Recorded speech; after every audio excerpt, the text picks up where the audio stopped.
आपको अगर जीवन में अच्छे पड़ोसी मिल जाए तो आपको उखाड़ कर ही छोड़ेंगे, ध्यान रखना। अब पड़ोसी आने शुरू हुए, क्या हुआ, तुलसी दो तो, अरे तुलसी नहीं लगती, देखो तुम्हारे घर पुत्र नहीं है तो तुलसी भी नहीं लगती, अच्छा तुम्हारे घर में तो गाय भी बांझ है, देखो देखो कितने बुरे कर्म। बाहर की चोट नहीं लगती, पर जब घर वाला चोट मार दे तो वो तीर अक्सर आर पार हो जाएगा। आज पत्नी बोल पड़ी, क्यों जी ये इतना धर्म कर्म पूजा पाठ किस लिए, घर में तो कुछ है नहीं, मुझे सब कहते हैं, आपको क्या पता कितना बुरा लगता है।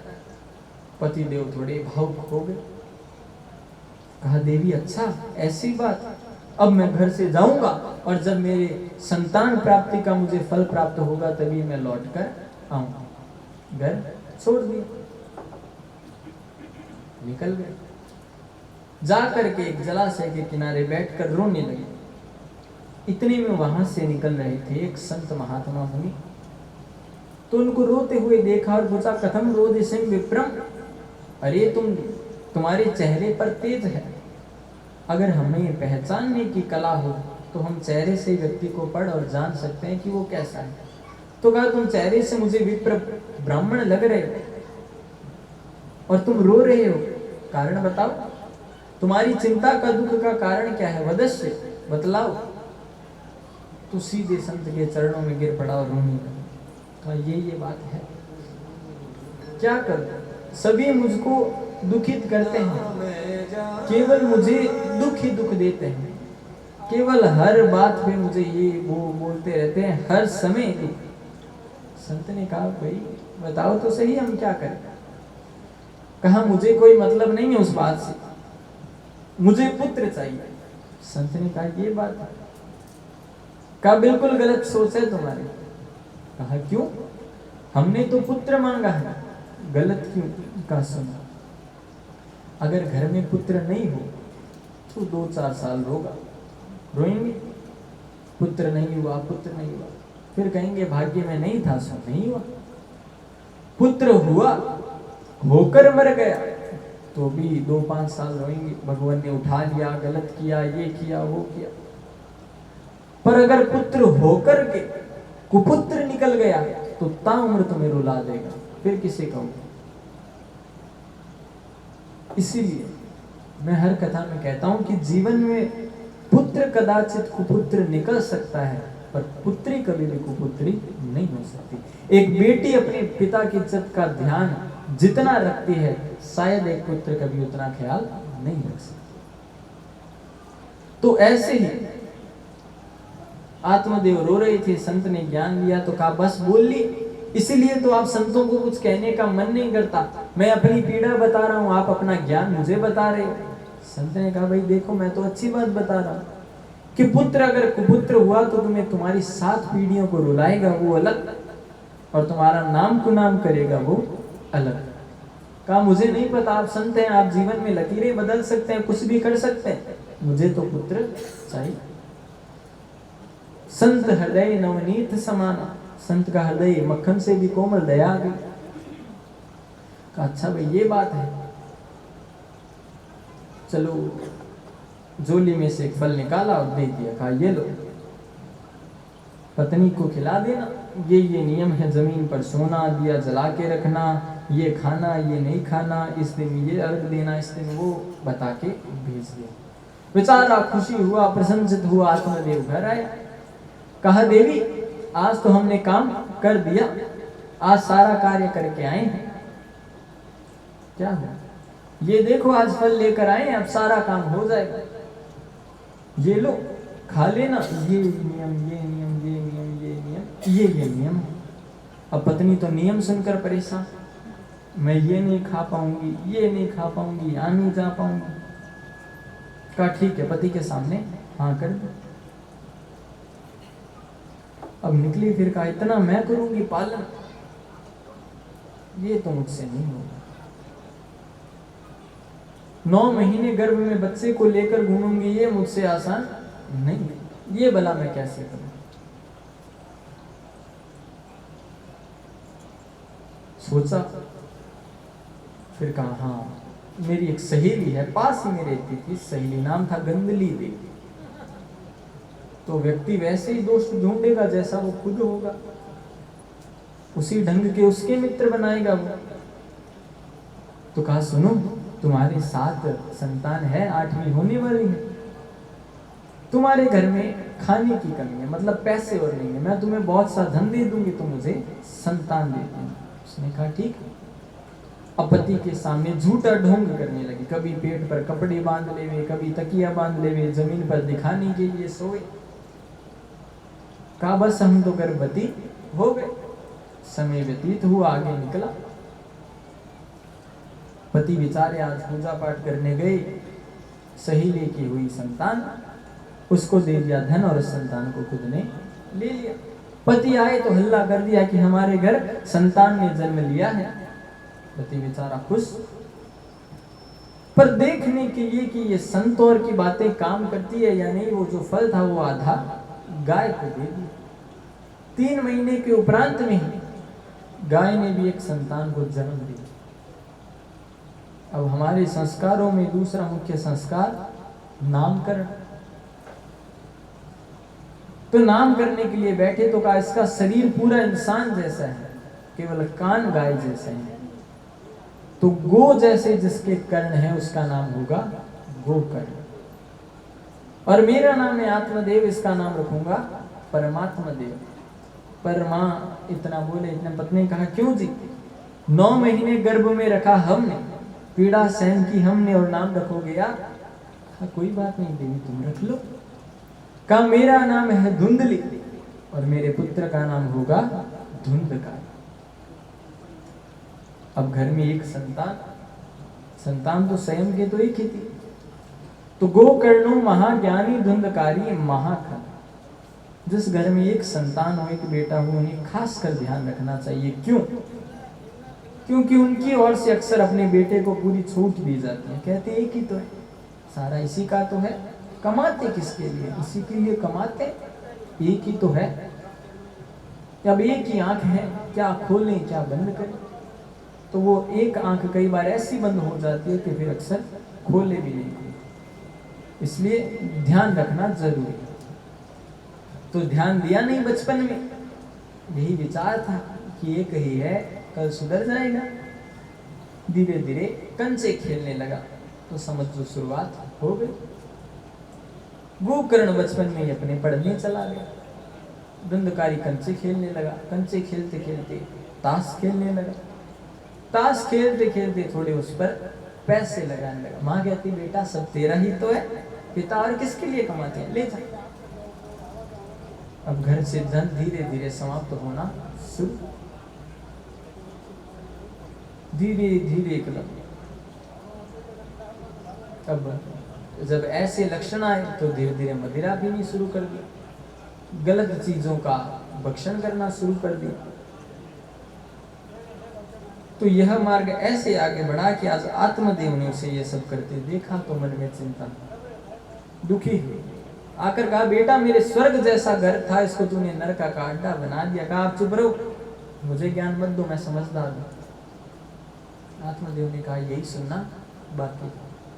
संत ने बिल्कुल ठीक कहा था कि बेटा होगा या नहीं होगा अच्छा है, पर होकर कुपुत्र निकल गया तो तुझे रुला देंगे, आज रोना पड़ेगा। उस समय गोकर्ण जी वहां पर आए हुए थे, बैठे और कहा पुत्र ऐसा करता हूं, मैं घर छोड़कर जंगल चला जाता हूं, वहां भगवान की तपस्या करूंगा और भगवान को प्राप्त कर लूंगा। कहा जंगल जाने से क्या होगा, का भगवान मिलेंगे? कहा शेर का तो जन्म ही जंगल में होता है, उसको भगवान क्यों नहीं दर्शन देते? कहा मैं जन्म लिया है तुमने जंगल में, ये लो मांगो क्या वरदान चाहिए, नहीं देते ना। जंगल में जाकर भजन करने से भगवान नहीं मिलते। या आपके मन में यह इच्छा हो कि किसी ने लाल पीले हरे नीले कपड़े भगवा कपड़े पहन लिए वो संत हो गया, बिल्कुल नहीं। संत एक अपने अंदर ही प्रकृति है कि मैं दूसरे को दुखित ना करूं, वो संतत्व का गुण है। अगर मैं किसी अन्य को पीड़ा नहीं पहुंचाता तो मैं पैंट शर्ट में भी संत हूं। संत कोई कपड़े का नाम नहीं कि कपड़ा पहन लिया वो संत हो गया। ऐसे तो बाजार में 10 रुपए में कलर मिलता है, लाकर हर कोई पहन लो, हर कोई संत नहीं बने। वृक्ष कबहू नहीं फल चखे, नदी न सींचे नीर, और परमार्थ के कारण साधु गया शरीर। जैसे वृक्ष अपना फल नहीं खाता, नदी अपना जल नहीं पीती, वैसे ही अपना कर्म मतलब अपने लिए हित की साधना छोड़कर जो दूसरे का परमार्थ करने की इच्छा रखे वो है संत। कहा पिताजी जंगल में जाने से भगवान नहीं मिलते। देह स्थित मां स्वरूप, आपके मन में जो ये विचार है मेरा मेरा सब कुछ मेरा, अगर तुम्हारा अपना है तो ये कान बहरे हो जाते हैं, इन्हें रोक क्यों नहीं पाते? वो तो आपके खुद के आपके शरीर पे लगे हैं। आंखों से दिखना कम हो जाता है, मैं रोक क्यों नहीं पाता? शरीर में शक्ति कम हो जाती है, मैं रोक क्यों नहीं पाता? बाल सफेद हो जाते हैं, मैं रोक क्यों नहीं पाता? अगर बच्चे मेरे हैं तो आने से पहले संदेश क्यों नहीं भेजते, पिताजी हम इस तारीख को, इस डेट को, इस समय जन्म लेंगे, तैयारी रखना। माँ बाप मेरे हैं तो मरने के बाद ऊपर से मैसेज क्यों नहीं भेजते, बेटा हम यहाँ कुशल मंगल हैं, तू भी अपना ध्यान रखना। तो अपना है कौन? तो पिताजी एक ही बात मन में आएगी कि चल रही हंसा अमर लोक को, यहाँ कोई नहीं तेरा है, जग वालों का हुआ अंधेरा, अपना हुआ सवेरा।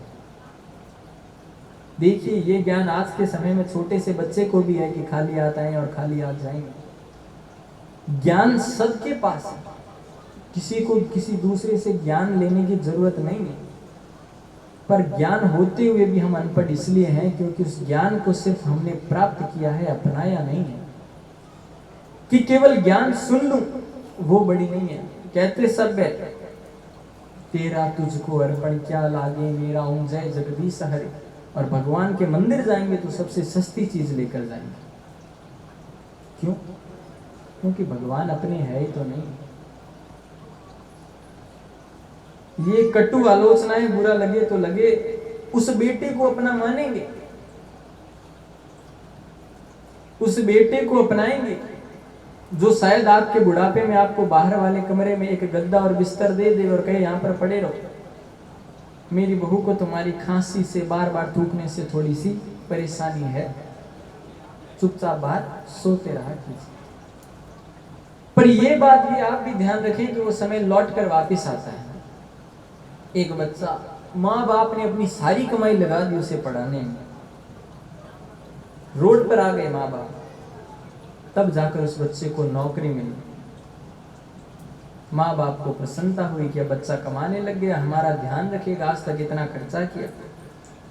अब पढ़े लिखे बाबू, घर में पत्नी भी पढ़ी लिखी लेकर आए। फिर अब सास बहू के बीच में लड़ाई इस बात की, सास सोचे मैंने जीवन में 80 साल अनुभव के प्राप्त किए हैं, और बहू सोचे मैं पढ़ी लिखी, ये आज का जमाना क्या जाने। तो दोनों में यही लड़ाई है। तो 5-7 साल में उन्होंने अपना जीवन बच्चों को खड़ा करने में लगा दिया। तो उनकी तो आयु होनी थी, बूढ़े हो गए। बुढ़ापे में घुटनों से दर्द करना, न चल पाना, खांसी आना, थूक आना, बार बार खांसियां लेना होता है। तो बेटा आया और आकर कहा सुनिए, मेरी प्रियवर भार्या जी को यह पसंद नहीं है कि आप हर जगह थूक देते हो, हर जगह बीच में आप खांसियां करते रहते हो, गलत लगता है। तो बाहर अपने जो 2 फुट का कमरा है उसमें मैं आपको रख देता हूँ। तो उसमें उनको बैठा दिया। अब रोज रोज आपके वस्त्र भी हम बदल नहीं सकते, तो जो ये घर में, ये जो घर में गिद्दे बिस्तर हैं पुराने हो गए, यही इनके लगा दो। ध्यान से सुनिएगा कि जो घर में पुराने गद्दे थे, पुराने वस्त्र थे जो किसी काम के नहीं थे, वो उस आगे वाले कमरे में फेंक दिए गए और कहा अब यहाँ पर रहिए। वो बेचारे उसमें जीवन यापन करने लगे। अब क्या है, इतना महत्व दे दिया तो अब रहना पड़ेगा, रहने लगे। धीरे धीरे जो उसका बच्चा था बेटे का, वो बड़ा होने लगा। वो देखता था उस बच्चे की उम्र आज 15 साल हो गई। माँ बाप बेचारे कहा कि अच्छा हम थोड़ा घूम कर आते हैं, क्योंकि जो पढ़ लिख लेगा वो हरिद्वार तीर्थ करने नहीं, वो हरिद्वार पिकनिक मनाने जाएगा। उसके लिए वो पिकनिक की जगह बन जाती है, ये नहीं कि वो तीर्थ नगरी है। तो कहा हम हरिद्वार घूम कर आते हैं। बच्चे ने कहा ठीक है, मैं दादा दादी की सेवा करता हूँ। वो 10 दिन घूमने गए। पीछे से बच्चे ने दादा दादी वाले अपने जो वो पुराने गंदे कपड़े हो गए थे वो लपेट कर रख लिए, एक जगह जाकर संभाल कर रख दिए और उनके अच्छे वस्त्र लगा दिए। 10 दिन बाद माँ बाप घूम कर आए, आकर देखा तो चमक रहा था कमरा। कहा बेटा अच्छा किया कमरा चमका दिया, पर बेटा वो जो यहाँ पर खराब हुए वस्त्र थे वो कहाँ पर गए, फेंके तो नहीं? कहा नहीं पिताजी, अभी तो आपके लिए लगाने हैं, वो उन्हें फेंक कैसे देते, अभी तो आपका बुढ़ापा बाकी है, आपके भी मैं वही लगाऊंगा। माँ बाप को उसी दिन अकल आ गई। तो कहा पिताजी अपने का भाव मत रखो कि मेरे अंदर मैं अपना हूं, सदैव उससे दूर रहने का प्रयास करो। यह जो आपने मान के रखा है कि ये मेरा शरीर है, थोड़ा सा ज्यादा कट जाए ना तो आप इसको देखने में भी डरोगे कि इसके अंदर क्या क्या चीजें, घृणा आएगी आपको खुद को कि इसके अंदर ये चीजें भरी पड़ी है। जिस शरीर के लिए मैं इतना कूद रहा हूं उससे भी घृणा हो जाए, कब जब थोड़ी सी ऊपर से चमड़ी हट जाए। तो पिताजी ये केवल आपके मन की इच्छा है, कल्पनाएं हैं कि मेरा है, ये वो कुछ नहीं है इनका, निवारण अर्थ इनमें कुछ नहीं निकलने वाला। जब तक अनन्यता के प्रति आप मोह रखोगे, देखो प्रेम में और मोह में अंतर होता है। जिसके प्रति आपका मोह होगा वो आपको कभी दूर नहीं कर पाएगा। प्रेम हो सके दूर कर दे आपको अपने से, प्रेम प्रेमी से होता है और मोह माँ बाप का होता है। माँ बाप कभी संतान को दूर होते नहीं देख सकते, ना वो दूर होंगे।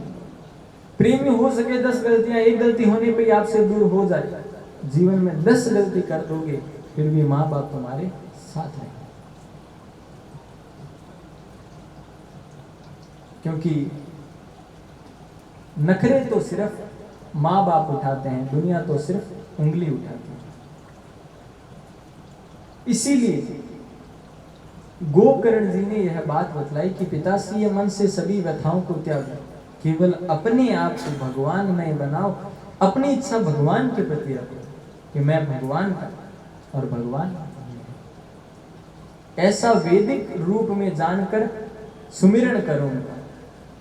वेदों के रूप में अगर सुमिरण, वेदों के रूप में कैसे कि हम मनमुखी भक्ति करते हैं, जैसा मन में आए वैसे पूजा पाठ कर ली, अच्छी बात है, पर कई बार मनमुखी भक्ति उत्पात खड़े कर देती है। हर बात का एक विधान होता है, तो विधान के स्वरूप ही कार्य करे वह अच्छा होता है। अब हमें कीर्तन बतलाया जाए, हम श्री कृष्ण गोविंद हरे मुरारी करते हैं, क्यों करते हैं? क्योंकि हमें शुरू से पता है कि ये कीर्तन है। अन्य भी होते हैं, पर हमारे मन में पूर्वजों ने दादा दादी के समय से बतलाया है कि भगवान के नाम में जाओ तो ताली बजाया करो, बैठकर गाया करो, उसका उच्चारण करो। तो पूर्वजों के संस्कार हमारे भीतर रहते हैं कि श्री गोकर्ण जी बड़े ही प्रेम से अपने पिता आत्मदेव को सुंदर ज्ञान देते हैं। आत्मदेव जी सीधे पहुंचते हैं वन में, और वन में वह भागवत जी के 10वें स्कंद का पाठ करते हैं और वह मुक्ति को प्राप्त होते हैं। प्रेम से कहिए ना एक बार, जय श्री कृष्ण। इधर अब धुंधकारी और खुला हो गया कि अब मुझे कोई रोकने वाला नहीं है। अब भला मुझे कोई कहाँ रोकेगा, अब कोई नहीं रोकेगा, और खुला हो गया। आए जैसे अब माता को दुख देने लगा, माँ पैसे न दे तो चाबी छुड़वा कर ले जाए। ऐसे करते करते निरंतर क्रम में एक दिन माँ दुखी हो गई, और रात को माँ जब धुंधकारी सो रहा था उठकर दौड़ कर गई और घर के कुएं में कूदकर आत्महत्या, अपनी आत्मा देह को अपने त्याग दिया। अब और निश्चिंत हो गया कि दोनों गए, कहते थे ये करो वो करो, तो जीवन में अगर माता पिता का और बड़ों का साया उठ जाए तो समझ जाना चाहिए कि अब हम तबाही की ओर हैं। क्यों? क्योंकि जिन बागों में माली नहीं होते वो बाग अक्सर उजड़ जाया करते हैं। क्योंकि जब देखभाल करने वाला ही नहीं है कोई, तो व्यक्ति तो जो मन में आएगा वो करेगा। बुरा मार्ग पकड़ लिया तो फिर बुरे पे ही चलेगा। तो धुंधकारी ने घर में 5 वेश्याएं पाल ली, जो हमारे जीवन में काम, क्रोध, मद, मोह और लोभ के रूप में काम करती है। अब 5 वेश्याएं तो धन भी चाहिए, तो चोरी करता, चोरियां करते करते बड़ी डकैतियां करने लगा। पकड़ा भी गया 2-3 बार। तो सोचा उन वेश्याओं ने कि अगर इस बार ये पकड़ा गया तो राजा कह देंगे कि किस लिए चोरी करते हो, और ये हमारा नाम लेगा, तो हम और पकड़ी जाएंगे। तो इससे अच्छा यही है कि हम इसको मार दें। तो रात्रि को सो रहे धुंधकारी के मुख में जलते हुए अंगारे डाल दिए और मुंह पर तकिया रख दिया और धुंधकारी को मार। गोकर्ण जी को सूचना मिली, सो उनके नाम का पिंडदान कर दिया, गया जी में श्राद्ध कर दिया। कुछ समय बाद गोकर्ण जी का अपने गांव में आना हुआ। गोकर्ण जी जब आए तो गोकर्ण जी देखते हैं कि रात्रि का समय है, तो मैं किसी को परेशान क्यों करूं। यह था संतत्व का लक्षण। सीधे अपने घर जाकर रात्रि के समय पूजा करने बैठे। क्यों? क्योंकि या निशा सर्वभूतानां तस्या जागृति सैनि। जिस समय सामान्य लोग सोते हैं, साधु पुरुष उस समय पूजा पाठ करते हैं। तो बैठे, अब जैसे ही पूजा करने लगे तो कहीं पर आग जल जाए, कहीं भेड़ बोले, कहीं कुत्ता बोले, कहीं बकरी बोले। उन्होंने कहा ये क्या है? कमंडलू से जल निकाल कर छींटा दिया, पानी फेंका। सो ही एक जो उनके आगे दीपक जल रहा था, उनके पीछे उन्हें एक परछाई दिखने लगी। हाथ जोड़कर खड़ी हुई, कहा तुम कौन? कहा हम तदियो भ्राता अस्मि धुंधकारी ती नामत, कि मैं आपका भाई धुंधकारी हूँ प्रेत योनि में। कहा राम राम, तुम्हारे नाम का तो मैंने गया में श्राद्ध भी कर दिया और तुम भूत बने पड़े हो। कहा भैया इतने कर्म बुरे किए जीवन में कि और भी कहीं मेरा श्राद्ध कर देते तो भी मेरा कोई हल नहीं। तो कहा तुम प्रेत योनि में हो। कहा भैया कुछ करो, यहाँ की जो अन्य प्रेत है मुझे बड़ा दुखित करते हैं। कहा ठीक है मैं कल कुछ करता हूँ। सुबह भुवन भास्कर सूर्य को अर्घ दी और कारण पूछा। सूर्य भगवान ने कहा सूचकम नूनम यज्ञ, ज्ञान यज्ञ प्रपीयताम, की ज्ञान यज्ञ की प्राप्ति अर्थात सत्कर्म करो, भागवत जी का कार्यक्रम आयोजन करो। सो ही भागवत जी रखी गई पीछे ही के एक बांस के बगीचे में। अब धुंधकारी तो प्रेत योनि में आए, हवा उड़ाकर ले जाए। तो एक 7 गांठ का वहां पर बांस था, उसकी पहली गांठ में नीचे ही नीचे धुंधकारी बैठे।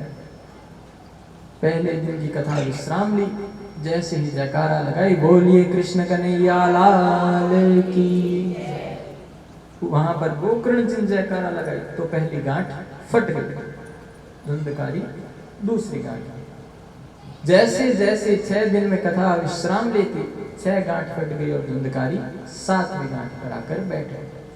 8वें दिवस की कथा ने विश्राम लिया, 7वें दिवस की कथा ने विश्राम लिया, सो ही 7वीं गांठ भी फट गई और सीधे ऊपर से आई देवलोक से विमान।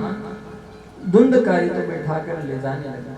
लोगों ने कहा क्यों भाई, कथा हमने भी सुनी थी और मोक्ष केवल इसका। तो भगवान के पार्षदों ने कहा कथा तो सबने सुनी, पर जो कथा सुनने आते हैं वो 3 प्रकार के होते हैं श्रोता। क्या बताइए? का पहले होते हैं श्रोता, जिनको केवल मतलब होता है कथा सुनने से, केवल आराम से एकाग्र होकर कथा सुनते हैं। दूसरे होते हैं सरोता, हम सुपारी को काटते हैं वो वाला सरोता। उसके भागवत में 3 घंटा यही देखने में जाते हैं, ये माला टेढ़ी है, ये पोस्टर इधर है, ये माइक उधर है, भागवत इधर होती, जगह दूसरी ले लेते, थोड़ी बात करवा लेते। मतलब उसके 3 घंटे जो होते हैं भागवत में वो काट छांट करने में ही चले जाते हैं। तीसरे होते हैं सरोता, सोता, श्रोता, सरोता और सोता। घर में बच्चे परेशान करते हैं, चैन से बैठने नहीं देते। भागवत में आकर ऐसा स्थान देखेंगे जहाँ आराम से सहारा लग सके, लगाया सहारा, 3 घंटे ये मीठी वाली नींद की गोली से भी नींद ना आए वो वहां पर आते। जैसे ही महाराज ने जयकारा लगाई, सोई आंख खुल गई। आज कथा बड़ी मीठी सुनाई, का बड़ी मीठी, का क्या सुनाई, अरे इतनी मीठी सुनाई हमें तो नींद आ गई। कथा मीठी थी या नहीं थी, पर तुम सोचकर पहले से ही यही गई थी। इसलिए आप में से कई तो थे सोता और कई थे सरोता। धुंधकारी को अपनी मुक्ति चाहिए थी, इसलिए इसने बैठकर एक मन से श्रोता बनकर भागवत सुनी, इसलिए इसका उद्धार हो गया। आप भी सुनिएगा, आपका भी होगा। कुछ समय बाद पुनः वहां पर भागवत जी का कार्यक्रम हुआ, सबने बड़े प्रेम से भागवत सुनी और सबका उद्धार हुआ। प्रेम से कहिए ना, जय श्री कृष्णा। नारद जी ने कहा और बतलाइए, कहा भागवत। जीवन में जब भागवत आए तो सोच लेना हमारी उन्नति के द्वार खुल रहे। भागवत का ज्येष्ठ, आषाढ़, भाद्रपद, वैशाख सबसे उत्तम महीने, पोष में भागवत करना वर्जित है। और ऐसे जिस दिन भागवत शुरू हो जाए वही सबसे शुभ है। देखिए, हम अपना पूरा जीवन शुभ मुहूर्त के पीछे भागते हैं, जबकि सोचने की बात यह है कि जब जन्म लिए तब मुहूर्त का पता नहीं था, और जब मरेंगे तब भी मुहूर्त का पता नहीं होगा। और पूरा जीवन जिएंगे शुभ मुहूर्त के पीछे। जीना चाहिए, क्यों? क्योंकि हमारे पूर्वज जो बतला के गए, माता पिता दादी दादी का जो अनुभव है, उसके साथ हमें जीना चाहिए।